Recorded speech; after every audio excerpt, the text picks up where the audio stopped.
नमस्कार। जैसा कि हम सभी जानते हैं, ये जो पूरी तोरक कार्रवाई चल रही है, जो हमारा डिमोलिशन की एक्सरसाइज चल रही है, आज उसका तीसरा दिन है।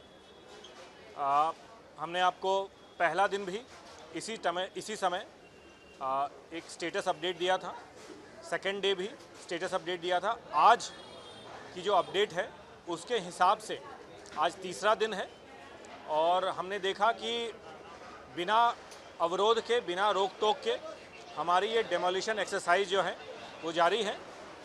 आज तीसरा दिन है और अब तक ऑलमोस्ट 85% हमने डेमोलिशन का कार्य पूरा कर लिया है। जैसा मैंने बताया था कि जो अनऑथराइज्ड स्ट्रक्चर्स हैं अप्रॉक्सीमेटली 500 के करीब, उनमें से ऑलमोस्ट 85 to 90% जो है वो कार्य पूरा कर लिया गया है, उनकी डिसमेंटलिंग हो गई है। यहाँ दो तीन मुख्य बातें हैं जिसको ध्यान देने की ज़रूरत है। एक कि शाम में डिसमेंटलिंग और डिमोलिशन का कार्य भले ही कम हो जाता है, बंद हो जाता है, लेकिन रात भर ऑलमोस्ट 300 के करीब स्टाफ यहाँ डेप्यूटेड थे। परसों रात भी थे, कल रात भी थे। कल रात की अगर बात करें तो उन 300 में से 250 सिक्योरिटी के स्टाफ थे और बाकी 50 से 60 लोग जो हैं वो पोस्ट डिमोलिशन कार्य कर रहे थे, जैसे कि बड़े मलबे को काट के छोटा मलबा करना, गैस कटर का इस्तेमाल से बाकी के कार्य करना। तो रात भर भी ये कार्य चली है ताकि हम जल्द से जल्द इस कार्य को पूरा करना चाहते हैं। आज दिन भर ये कार्य चला है। ऑलमोस्ट 13 से ज़्यादा मशीनरी, बड़े बड़े मशीन, चाहे वो पोकलेन हो, जेसीबी मशीन्स हो, गैस कटिंग मशीन्स हो, उनका इस्तेमाल हुआ है। और जो बड़े स्ट्रक्चर्स जब हमने हटा लिए हैं तो जो सॉफ्टर स्ट्रक्चर्स हैं उसको मैनुअली भी हमने आज तोड़ना शुरू किया। अब तक जैसा मैंने बताया कि जिस स्पीड से हम कार्य करना चाहते थे उसी स्पीड से कार्य हो रही है। रादर कुछ एस्पेक्ट्स में हम स्पीड, जितनी एक्सपेक्टेशन थी उससे हम ज़्यादा स्पीड से कार्य कर रहे हैं। यहाँ हमने 2-3 चीज़ों का बहुत ध्यान रखा है डे 1 से ही। पहली बात ये है कि ये एक सेंसिटिव मुद्दा है, हम सभी समझते हैं। ह्यूमन एंगल इन्वॉल्व है, मानवीय पहलू इन्वॉल्व है और हम हर चीज़ को बहुत सेंसिटिव तरीके से डील कर रहे हैं। किसी व्यक्ति को किसी भी प्रकार की मदद की आवश्यकता हुई, कोऑपरेशन की आवश्यकता हुई, वो हमने किया। अगर कल दिन भर की बात करें तो 2000 से ज़्यादा पानी की बोतलें डिस्ट्रीब्यूट हुई। आज भी दिन भर में इतने ही पानी की बोतलें डिस्ट्रीब्यूट होंगी।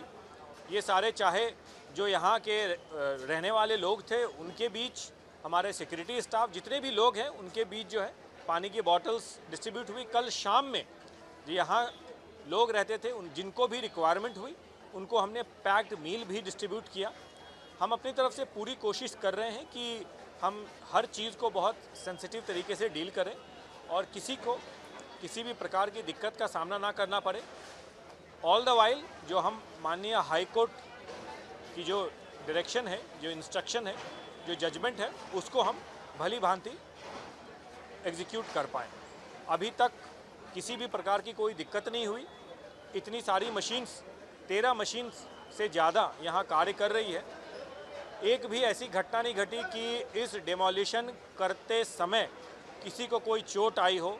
हमने भरपूर इसका ध्यान रखा और हमारी कोशिश है कि जल्द से जल्द इस कार्य को पूरा कर लिया जाए। सर, ये मैनुअली क्यों तोड़ना पड़ रहा है कुछ घरों को? नहीं, देखिए, जो पोकलेन है या जो जेसीबी मशीन्स हैं, ये एक पर्टिकुलर टाइप की ही एक्टिविटी कर सकती है।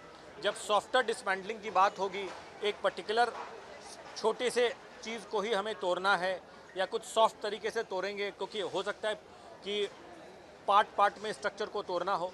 तो इस सब के लिए कुछ हमारे जो ट्रेंड मैन पावर है यहाँ पे, वो मैनुअली भी अब तोड़ना उन्होंने शुरू किया है। सर, 15% जो काम बचा है उसमें से क्या क्या काम बाकी है? सारे 500, अराउंड 500 स्ट्रक्चर्स तोड़े गए हैं या कुछ बच गए उसके? नहीं, अभी भी जैसा मैंने बताया कि 85% जो है वो कार्य हुआ है। ऑलमोस्ट अब 90% तक कार्य हो चुका होगा। बाकी 10% में कुछ स्ट्रक्चर हैं, किसी स्ट्रक्चर के पार्ट बचे हुए हैं, और बाकी जो है जैसा मैंने बताया कि अगले 2-3 दिन जो ये पूरा डेब्रीज है यहाँ पे, उनको भी टैकल किया जाएगा कि किस प्रकार से डिस्पोज करना है, कैसे इसको मैनेज करना है। जहाँ तक मैन पावर की रिक्वायरमेंट की बात है, हमारी मैन पावर की जो डिप्लॉयमेंट है वो सिमिलर रही है डे 1, डे 2, डे 3।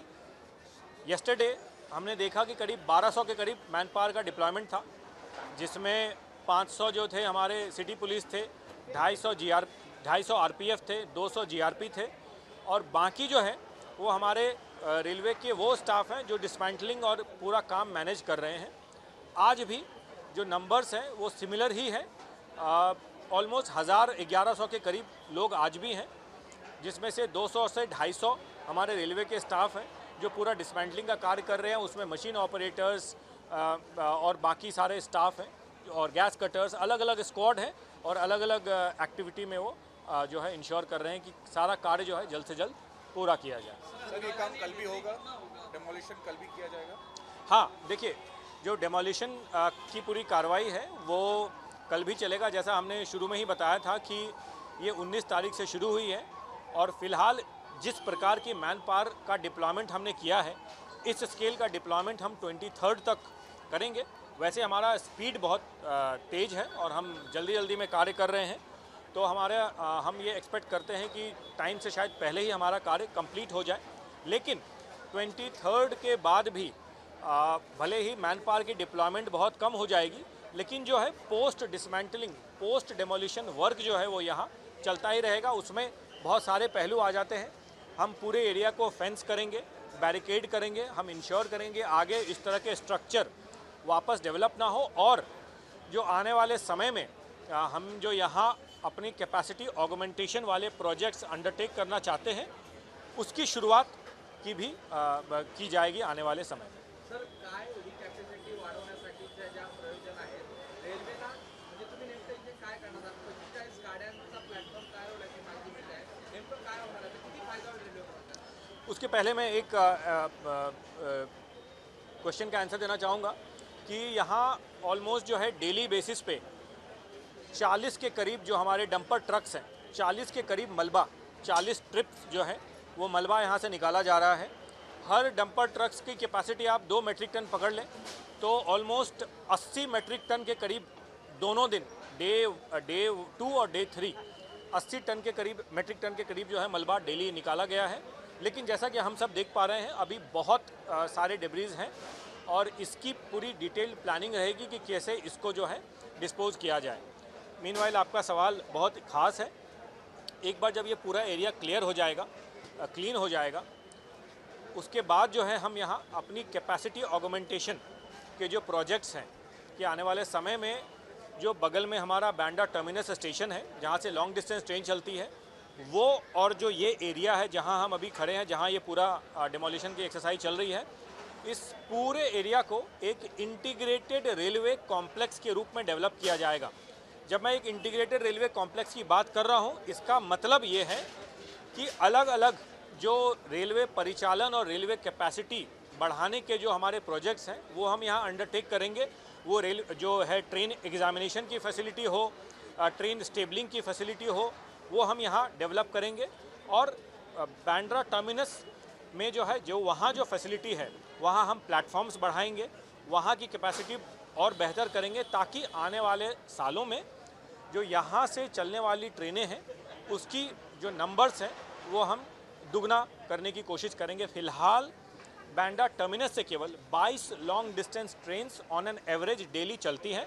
हमारी पूरी कोशिश रहेगी कि आने वाले समय में इस पूरे एरिया जो हमने खाली कराया है, इस पूरे एरिया का इस्तेमाल करके, जो मैंने बताया कि एक इंटीग्रेटेड रेलवे कॉम्प्लेक्स के रूप में ये पूरा एरिया डेवलप होगा, जिसमें बांद्रा टर्मिनस स्टेशन का पुनरुद्धार होगा, रीडेवलपमेंट उनका उस स्टेशन का होगा, एलिवेटेड रोड्स बनाए जाएंगे यहाँ पे, multi storeyed building Bandra terminus से लेके और इस पूरे एरिया में जहाँ जहाँ हमें रिक्वायरमेंट होगी वो करेंगे, और एक ऐसी फैसिलिटी हम क्रिएट करेंगे जिससे नंबर ऑफ़ सर्विसेज, जो ट्रेन सर्विसेज हैं वो बढ़ें, हमारे दुगनी हो, और साथ में जो यात्रियों को जो एक अनुभव मिलता है जब वो स्टेशन पर आते हैं जो स्टेशन के अराइवल का जो अनुभव है, ट्रेन पे बैठने का जो अनुभव है, उन सब में बेहतरी होगी, बढ़ोतरी होगी। सर, पहले एक प्लान था कि बांद्रा स्टेशन को बांद्रा टर्मिनस से कनेक्ट किया जाएगा, तो क्या इस फैसिलिटी के अंदर ये काम भी किया जाएगा, दोनों को कनेक्ट? बिल्कुल, मैंने जैसे बताया कि इस पूरे एरिया को, बांद्रा टर्मिनस और बांद्रा स्टेशन के ईस्ट पोर्शन को एक इंटीग्रेटेड रेलवे कॉम्प्लेक्स के रूप में डेवलप किया जाएगा। उसमें कुछ प्लानिंग ऑलरेडी हो चुकी है, कुछ और इसको और फाइन ट्यून करेंगे और हम मैक्सिमाइज करने की कोशिश करेंगे, उसको एक इंटीग्रेटेड फॉर्म में करेंगे कि इन आइसोलेशन कोई भी फैसिलिटी डेवलप ना हो। हम अगले 15, 20, 25 साल के हिसाब से हम जो है ये पूरा का पूरा फैसिलिटी डेवलप करेंगे और आने वाले समय में आपसे हम और साझा करेंगे डिटेल में कि क्या ये पूरी प्लानिंग है।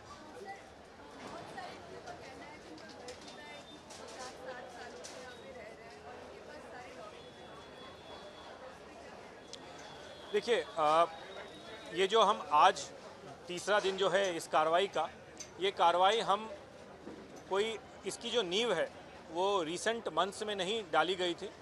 ये हम 2017 के पहले से कोशिश कर रहे थे इस एरिया में डिमोलिशन करने का, इसको क्लियर कराने का, और ताकि हमारे रेलवे की फैसिलिटी यहाँ आ पाए। देखिए, जब हम बात करते हैं रेलवे सेफ्टी की, जब हम बात करते हैं एक एक जो इंजरी या डेथ होती है ट्रेसपासिंग से, तो उसमें बहुत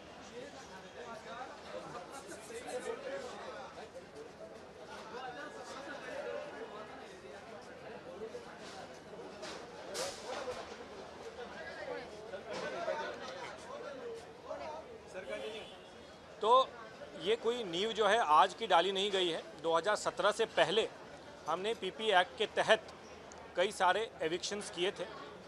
लेकिन देखिए, हम जब बात करते हैं रेलवे सेफ्टी की, ट्रेसपासिंग की, एक एक ट्रेसपासिंग की घटना कितनी हृदय विदारक होती है, हम सब इससे परिचित हैं। कोई नहीं चाहता कि इस तरह की घटना हो, किसी को इंजरी हो, पटरी अनाधिकृत इल्लीगल तरीके से कोई क्रॉस करे। लेकिन रियलिटी क्या है कि अगर पटरी के क्लोज इस तरह के अनऑथोराइज्ड इल्लीगल स्ट्रक्चर्स एग्जिस्ट करते हैं तो ये खतरा बढ़ता है। हमारा मिशन है कि हम ट्रेसपासिंग या किसी भी तरीके से जो दुर्घटना होती है उसका नंबर नील हो, किसी भी प्रकार की कोई दुर्घटना नहीं हो। वो तभी हो पाएगी जब हम इस तरह के कैपेसिटी ऑगमेंटेशन वाले प्रोजेक्ट बनाएंगे और उसके पहले इस तरह की जो अनाधिकृत सेटलमेंट्स पटरी के किनारे अनसेफ तरीके से अगर एग्जिस्ट करेंगे, उनको हमें हटाना है और इसी दिशा में ये हमारा कदम है। आपने जो सवाल किया कि 2017 के पहले से ही हमारी ये इनिशिएटिव थी। 2017 में हुआ ये था कि ये पूरा का पूरा मुद्दा जो है वो माननीय हाईकोर्ट में गया और हम और आप, हम सब जानते हैं, हम सब पढ़े लिखे हैं, जब भी कोई मुद्दा कोर्ट में जाता है, हाई कोर्ट, सुप्रीम कोर्ट में जाता है, तो हम बाध्य होते हैं कि जो भी हमारे माननीय कोर्ट हमें गाइड करते हैं, जो इंस्ट्रक्शन देते हैं, हम उसी हिसाब से कार्य करते हैं। माननीय हाई कोर्ट ने उस समय ये डायरेक्शन दिया था, अगर आसान सीधे शब्दों में बोलूं तो ये डायरेक्शन दिया था कि अभी सुनवाई हो रही है, जब तक इस केस की पूरी सुनवाई नहीं होती तब तक जो है मैटर एज इट इज़ रखा जाए। हमने अपनी दलीलें दी, सभी साइड्स ने अपनी अपनी दलीलें रखी वहाँ पे, और जितने भी लीगल प्रोटोकॉल्स होते हैं, लीगल चैनल्स होते हैं, उनको हमने परसू किया और फाइनली माननीय हाईकोर्ट ने 29 अप्रैल को ये हमारे फेवर में फ़ैसला दिया। और जैसा कि आप देख रहे हैं, जैसे ही उन्होंने फ़ैसला दिया उस पूरे पहलू को हमने ध्यान से, उन सारे एस्पेक्ट्स हमने ध्यान से पढ़ा, और आप अगर वो जजमेंट पढ़ेंगे, वो जजमेंट बहुत स्ट्रिक्टली हमको ये दिशा निर्देश देती है कि 100 चिन्हित सेटलमेंट को, हटमेंट्स को छोड़कर बाकी जितने हटमेंट्स हैं, बाकी जितने स्ट्रक्चर हैं, उन सब को आप इमीडिएटली आप डिसमेंटल करें, और हम माननीय हाईकोर्ट की दिशा निर्देशों का ही पालन कर रहे हैं। सर, ये जो 100 स्ट्रक्चर्स है उन्हें किधर रिहैबिलिटेट किया जाएगा? देखिए, इस पे मैं इतना ही अभी कह पाऊँगा कि माननीय कोर्ट ने हमें आदेश दिए हैं कि इनको एज इट इज़ रखा जाए। हमने उन स्ट्रक्चर्स को एज इट इज़ ही रखा है।